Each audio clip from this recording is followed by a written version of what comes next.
Good morning sir. Good morning, কেমন আছো? মোটামুটি ঠিকঠাক? হ্যাঁ। সবকিছু খেতে পাচ্ছো না পাও না? না, কি কি বাদ?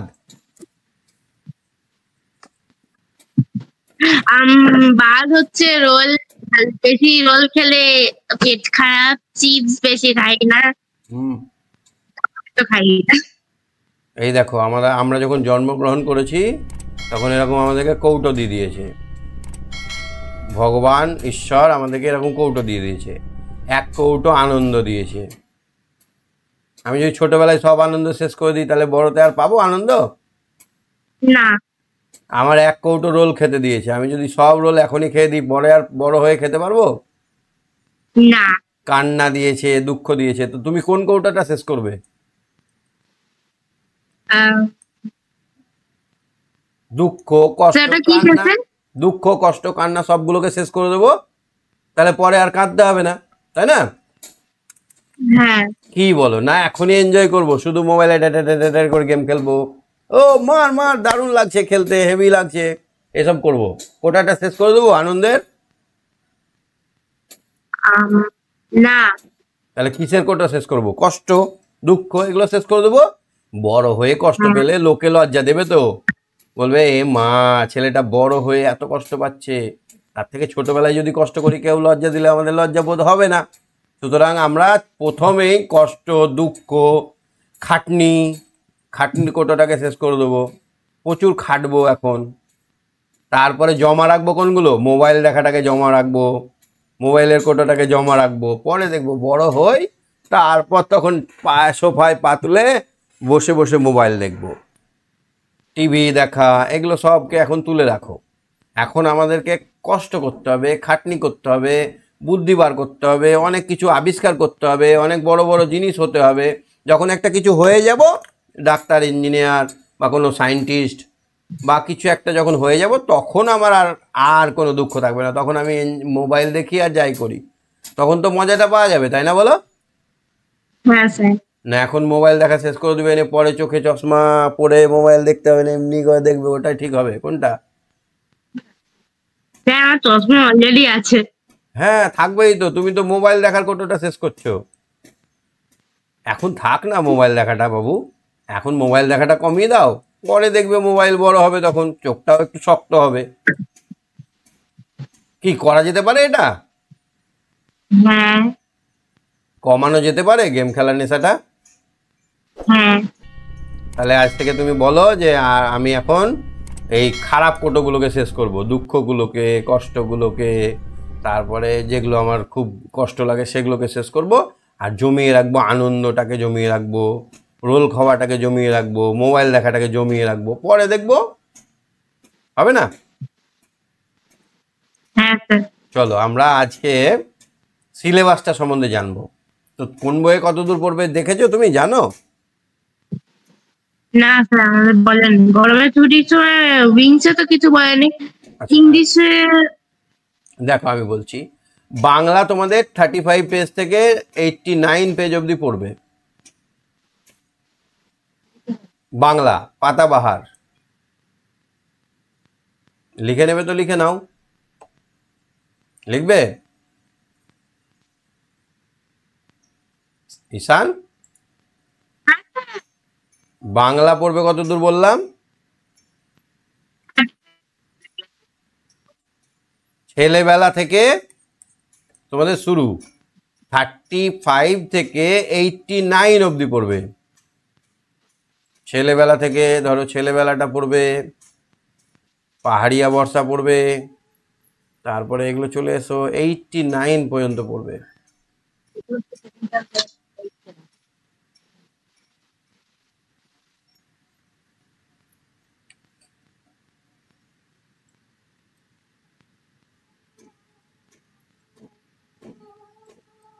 এইটটি নাইন 79 এই একদম পড়বে তোমার এই এই গল্পটা, বোকা কুমিরের গল্প, বোকা কুমিরের গল্প পর্যন্ত পড়বে, ঠিক আছে? এর মধ্যে তুমি গল্পগুলো পড়েছো না পড়নি? ছেলেবেলা পড়েছি। আর এই বোকা কুমিরের গল্পটা পড়নি? না স্যার।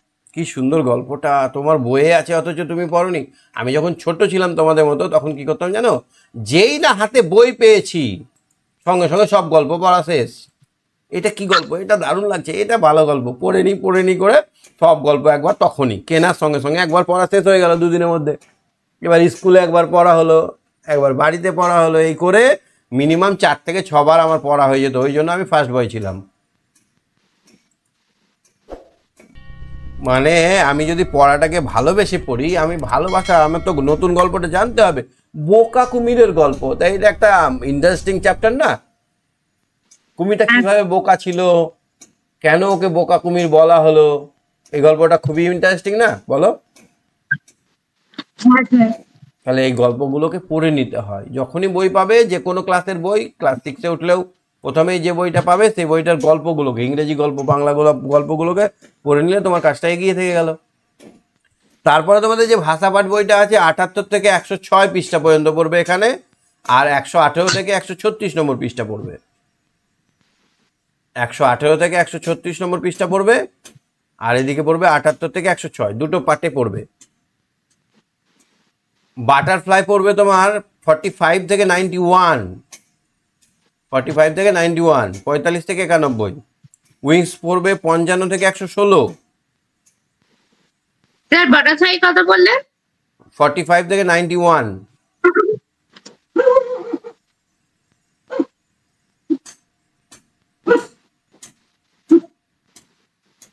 আর উইংস পড়বে 55 থেকে 116।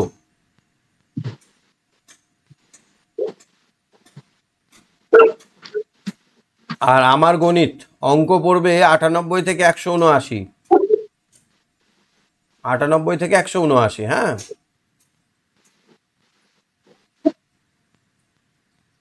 শুনলে ঈশান? স্যার উইংসটা আরেকবার বলুন, উইংসটা। 55 থেকে 116, 55 থেকে 116।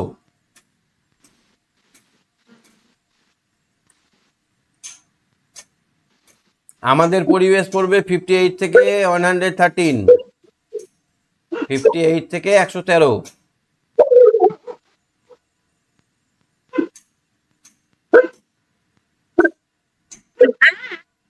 আর স্বাস্থ্য সাই শিক্ষা 27 থেকে 54 নম্বর কার্ড। সিলেবাস গুলো লিখে নাও, না হলে স্ক্রিনশট করে নাও, পরে তখন এ করে নেবে, পরে লিখে নেবে, ভিডিও তো রেকর্ডিং পাবে। গণিত হচ্ছে 98 থেকে 179।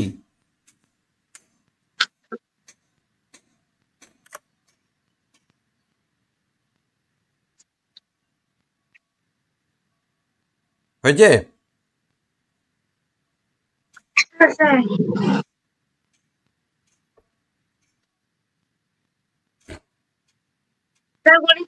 কত 98 থেকে 179, 179।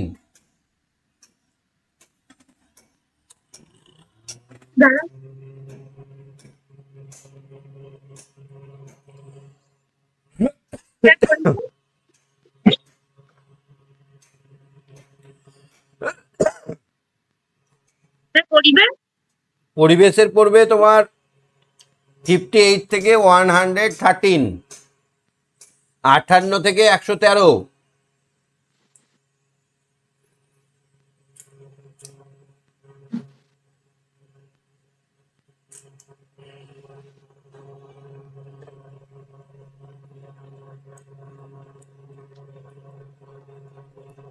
হয়েছে?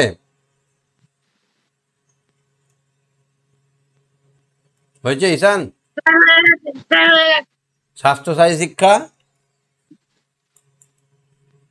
27 থেকে 54।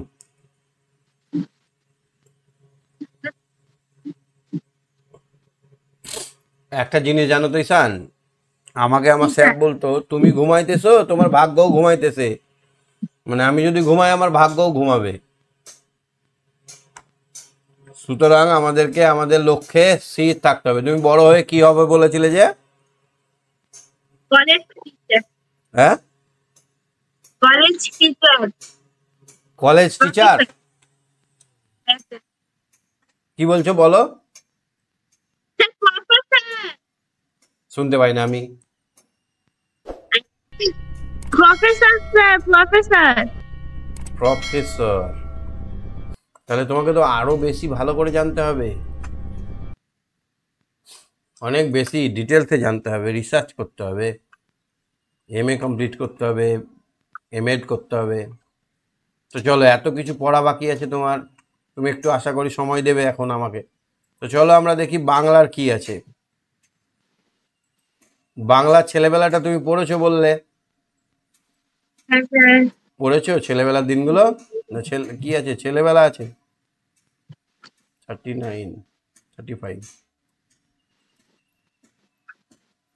কত পেজে আছে ওটা?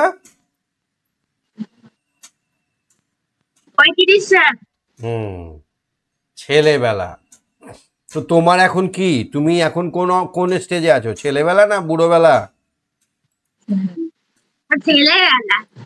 ছেলেবেলা। তাহলে ছেলেদের কাজ কি এখন? ছেলেদের কাজ হচ্ছে চঞ্চলতা, খেলে বেড়ানো, আর সময় মতো পড়া, সময় মতো খাবে, আর সময় মতো ঘুমাবে, আর সময় মতো খেলবে, সময় মতো পড়তে বসবে।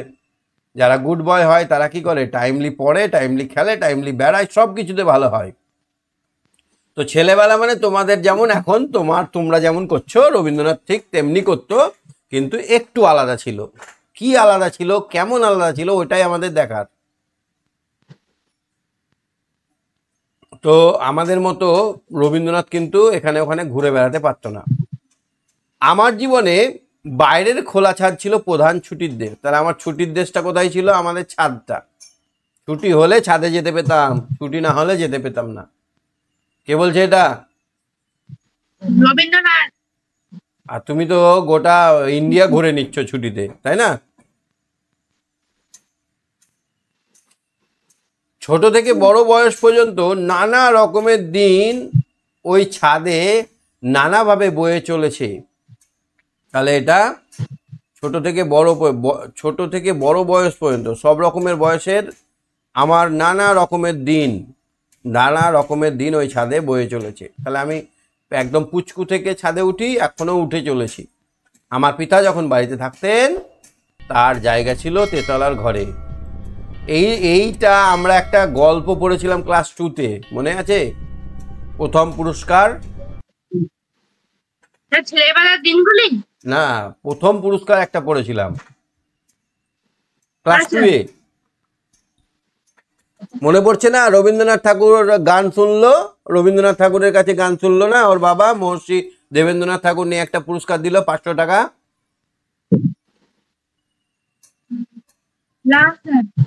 মনে পড়ছে না? ছেলেবেলার দিনগুলো ছিল।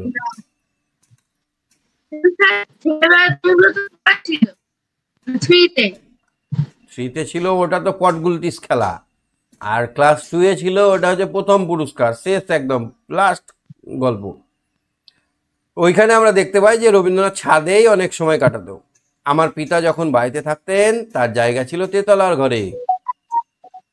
চিলেকোঠার আড়ালে দাঁড়িয়ে দূরে থেকে কতদিন দেখেছি, তখনও সূর্য ওঠেনি, তিনি সাদা পাথরের মূর্তির মতো ছাদে চুপ করে বসে আছেন। তাহলে খুব ভোরবেলায় বাবা উঠতো, উঠে এরকম ভাবে মূর্তির মতো নড়তো না, চড়তো না, ধ্যান করতো। কি করতো? যোগাসন, ধ্যান। তুমি ধ্যান করো? হ্যাঁ, না স্যার। আরে ধ্যান না করলে কি করে আমরা কানেকশন হব? দেখো, আমরা যদি খাবার খাই তাহলে সুস্থ থাকবো না থাকবো না? তোমাকে যদি খেতে দেওয়া হয় আর আরাম না দেওয়া হয়, ধ্যান যদি করতে না দেওয়া হয়, ঘুমাতে যদি না দেওয়া হয়, তাহলে তুমি সুস্থ থাকবে? প্রচুর খাবার দিলাম, মাছ মাংস যা চাইছো তাই খেতে দিলাম, ঘুমাতে দিলাম না, হবে? না স্যার। তার জন্য ধ্যান বা ঘুম মানে কি জানো তো? ঘুম মানে হচ্ছে ধ্যান, অচেতন ধ্যান। আর বসে বসে জেগে ধ্যান করাটাকে বলা হয় চেতন ভাবে ধ্যান। মানে আমরা ঘুমিয়ে গেলাম, মানে আমাদের সঙ্গে অনন্ত শক্তির কানেকশন হয়ে গেল। তাহলে আমাদের ধ্যান করাটা জরুরি। ধ্যান করলে মন পরিষ্কার থাকে, ধ্যান করলে মনের শক্তি, দেহের শক্তি সব বাড়ে। তো বাবা সকালবেলায় সাদা পোশাকে, সাদা পাথরের মতো মূর্তি হয়ে বসে আছেন, কোলে দুটি হাত জড়ো করা, এরকম ভাবে হাত দুটো কোলে। মাঝে মাঝে তিনি অনেক দিনের জন্য চলে যেতেন পাহাড়ে পর্বতে। তখন ওই ছাদে যাওয়া ছিল আমার 7 সমুদ্র পাড়ে যাওয়ার আনন্দ। তাহলে তার আগে বাবার ভয়ে আমি ছাদে যেতে পারতাম না। তোমরা তো বাবা মা বসে থাকলেও যা খুশি তাই করো। রবীন্দ্রনাথ কত রেসপেক্ট করতো, ওই জন্য তো আজ প্রত্যেকটা লোকের কাছে রেসপেক্ট পাচ্ছে। তুমি যদি রেসপেক্ট করো তুমি রেসপেক্ট পাবে। তাহলে আমাদের উচিত কি ছোটবেলায়? ঈশান, আমাদের ছোটবেলায় উচিত সবাইকে রেসপেক্ট করা, তাই না?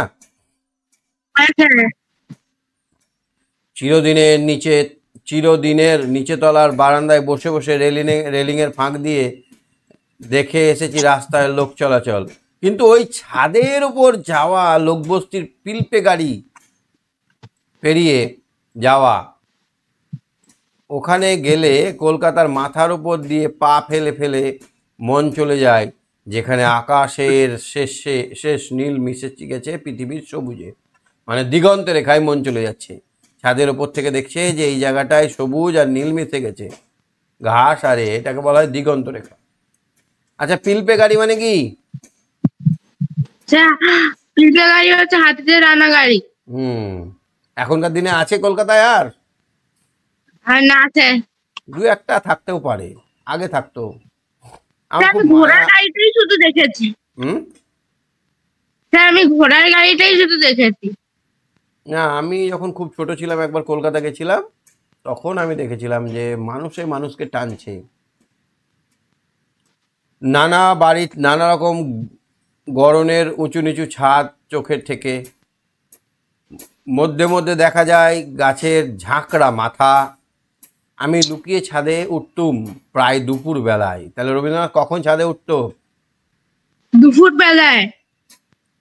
রোদ লাগতো না ওকে? হ্যাঁ স্যার, রোদ লাগতো। রোদ লাগিয়ে কি করতো? কষ্টটাকে কমাতো। রোদ লাগিয়ে রোদে পোড়ার যে কষ্টটা 1 কোটো দিয়েছিল ভগবান, সেটাকে শেষ করতো। বরাবর এই দুপুর বেলাটা নিয়েছে আমার মন ভুলিয়ে। ওখানে গিয়ে সে কি করতো? বিভিন্ন রকমের কবিতা, গান তার মনে চলে আসতো। ওই যে দিনের বেলাকার রাত্রির, মানে রাতে যেমন নিঝুম হয়, দুপুর বেলাতেও মানুষ কিন্তু নিশ্চুপ হয়ে যায়, আর লোকজন সেরকম চলে না। বালক সন্ন্যাসীর বিভাগী হয়ে যাওয়ার সময়।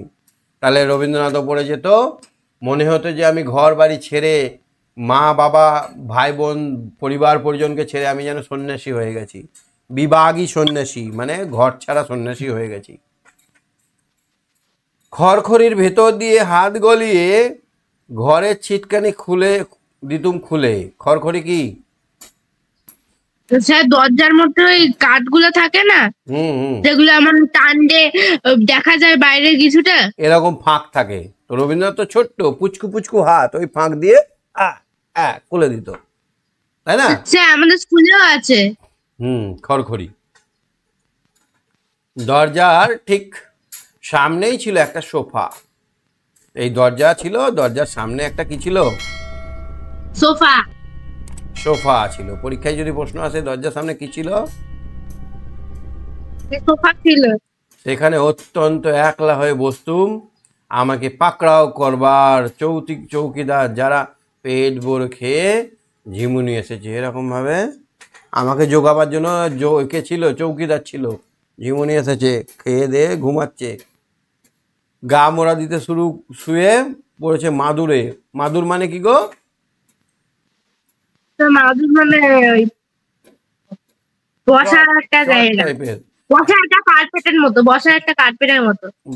কার্পেটের মতো, বা তুমি বলতে পারো ঘাসের তৈরি সুন্দর চট। তোমাদের মাদুর আছে? মাদুর, আমরা যদি গরমকালে মাদুরে বসি তাহলে আমাদের একটু ঠান্ডা লাগে। মাদুরটা তো ঘাসের তৈরি। তাহলে যখন মাদুরে ঘুমাতো চৌকিদাররা, তখন কি করতো রবীন্দ্রনাথ? রাঙা হয়ে আসতো রোদ্দুর, চিল ডেকে যেত আকাশে, সামনের গলি দিয়ে হেঁকে যেত চুড়িওয়ালা। তাহলে সেই সময় দুপুর বেলাটাকে কেমন করে রবীন্দ্রনাথ ভাবছে দেখো। তুমি চুপি চুপি ছাদে উঠেছো, উঠে তো তুমি এত ভালো লিখতে পারবে না, তুমি যা দেখছো সেটাকে খাতায় লিখতে পারবে? রবীন্দ্রনাথ কিন্তু পারতো। দেখছে চে চে করে চিল ডাকছে, তারপর রোদ্দুরটা কেমন ফিকে না লাল হয়ে এসছে, তারপর গলি দিয়ে কেউ যাচ্ছে সেই কথাটাও তুলে ধরেছে, গলি দিয়ে যাচ্ছে চুরিওয়ালা। সেদিনকার দুপুরবেলাকার সেই চুপচাপ বেলা আজ আর নেই, আর নেই সেই চুপচাপ বেলার ফেরিওয়ালা। এখন দুপুরবেলাতে তোমাদের কলকাতাতে প্রচুর হই হই করছে, হই হই করে, পা করছে গাড়ি ঘোড়া। আগে কিন্তু বেশ শান্ত থাকতো, গ্রামের মতো ছিল। হঠাৎ হঠাৎ হাঁক পৌঁছতো, যেখানে বালিশের উপর খোলা চুল এলিয়ে দিয়ে শুয়ে থাকতো বাড়ির বউ। তাহলে তার কাকিমা বৌদিরা বালিশের চুল এলিয়ে চুলটা শুকাতে দিত। দাসী ডেকে নিয়ে আসতো ভেতরে। কাকে ডাকতো? চুড়িওয়ালাকে। বুড়ো চুড়িওয়ালা কচি হাত টিপে টিপে পরিয়ে দিত পছন্দ মতো বেলোয়ারি চুড়ি, নানা রকমের রং বেরঙের চুড়ি। সেদিনকার সেই বউ আজকের দিনে এখনো বউয়ের পদ পায়নি। সেকেন্ড ক্লাসে সে পড়া মুখস্থ করছে, আর সেই চুড়িওয়ালা হয়তো আজ সেই গলিতেই বেড়াচ্ছে রিক্সা ঠেলে। তাহলে চুড়িওয়ালার আজ কাজ নেই, আমরা এখন দোকানে যাই চুড়ি কিনতে, আর ওই বাড়িতে বাড়িতে গিয়ে চুড়ি পরিয়ে দেয় না। সেই লোকটা এখন আর চুড়ি বিক্রি করতে পারে না, সে করে কি রিক্সা চালায়। ছাদটা ছিল আমার কেতাবে পড়া মরুভূমি, ধুধু করছে চারিদিক, গরম বাতাস হু হু করে ছুটে যাচ্ছে ধুলো উড়িয়ে। আকাশের নীল রং এসেছে ফিকে হয়ে, আস্তে আস্তে যত রোদ বাড়বে আকাশের রংটা ফিকে হয়ে যাবে। ওই ছাদের মরুভূমিতে তখন একটা ওয়েসিস দেখা দিয়েছিল। ওয়েসিস কি গো? হ্যাঁ, মরুভূমিতে যে ওই ইলিউশনটা হয় যেখানে তুমি জল দেখো, কারণ মরুভূমিতে জল থাকে না, বেশিক্ষণ মরুভূমিতে ঘুরলে জলের তেষ্টা পায়, আর যদি জল শেষ হয়ে যায় তাহলে তুমি জলের ইলিউশন দেখো, ও চারদিকে জলের পুকুর, জলের ট্যাঙ্ক। মরুভূমি, ওটাকে বলে মরিচিকা। মরিচিকা, হ্যাঁ, মরিচিকা আর মরুদ্যান। ওয়েসিস মানে হচ্ছে মরুদ্যান। মরুভূমিতে এক একটা জলাশয় থাকে, সেগুলোকে বলা হয় ওয়েসিস বা মরুদ্যান। হয়তো একটা গাছ, একটু জল থাকলো, এটা বলা হয় মরুদ্যান। ওয়েসিস মানে হচ্ছে মরুদ্যান। আর মরিচিকা হচ্ছে কি বলতো, জল না থাকলেও আমরা দেখতে পাই যে কোনো একটা জায়গায় মনে হচ্ছে জল জমে আছে, এটা হচ্ছে মরিচিকা। আজকাল উপরের তলা কলের জলের নাগাল নেই, তখন তেতলার ঘরেও তার দৌড় ছিল। অর্থাৎ আগে, এখন আর উপরে নাই, কল জল যায় না, কিন্তু তখন তেতলার ঘরের উপরেও জল ছিল। লুকিয়ে ঢোকা নাবার ঘর মানে স্নানঘর, বাথরুম, তাকে যেন বাংলাদেশের শিশু লিভিংস্টন এইমাত্র খুঁজে বের করলো। তাহলে এই ছাদে গিয়ে একটা মজা হতো, সেই বাথরুমে গিয়ে মনে হতো যেন নতুন কিছু আবিষ্কার করে ফেললো শিশু। কল দিতুম খুলে, চচ্চর করে জল পড়তো, ধারা জল পড়তো সকল গায়ে। বিছানা একখানা চাদর নিয়ে গা মুছে সহজ মানুষ হয়ে বসতো। তারপরে মাথা টাথা গাটা ধুয়ে বিছানার চাদরে মাথা মুছে চুপচাপ বসে যেতাম সহজ মানুষ হয়ে। ছুটির দিনটা দেখতে দেখতে শেষের দিকে এসে পৌঁছালো। নিচের দেউরির ঘন্টায় বাজলো 4টে। রবিবারের বিকেল বেলায় আকাশ বিশ্রী রকমের মুখ বিগড়ে। কারণ কেন বলো তো মুখ বিগড়ে লাগছে? কাল থেকে তো আবার স্কুল যেতে হবে, সেই জন্য মনে হচ্ছে মুখ বিগড়ে আছে। আসছে সোমবার, হাঁ করে মুখের গ্রহণ লাগানোর ছায়াটাকে গিলতে শুরু করেছে। নিচে এতক্ষণে পাহারা এড়ানো ছেলের খোঁজ পড়ে গেছে। পাহারা এড়ানো ছেলের মানে কি বলতো, ও যে চলে এসেছে চুপি চুপি, সেই ছেলের খোঁজ পড়ে গেছে। এই রবি কোথায় গেল, খুঁজো, তাই না ঈশান? হ্যাঁ স্যার। কি ব্যস্ত হয়ে পড়েছো নাকি?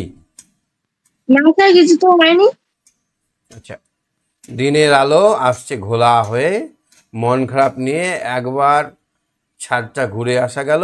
নিচের দিকে দেখলুম তাকিয়ে, পুকুর থেকে পাতি হাঁসগুলো উঠে গিয়েছে, মানে সন্ধে লেগে গেছে তখন।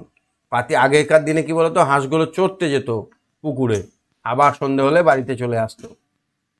লোকজনের আনাগোনা আরম্ভ হয়েছে ঘাটে, বট গাছের ছায়া পড়েছে অর্ধেক পুকুরে জুড়ে, রাস্তা থেকে জুড়ি গাড়ি সইসে হাঁক শোনা যাচ্ছে। এবার আবার দিন শুরু হয়ে গেল, সন্ধে হয়ে গেল, আবার সবাই যাতায়াত শুরু করলো। দুপুরবেলাটা নির্ঝুম ছিল।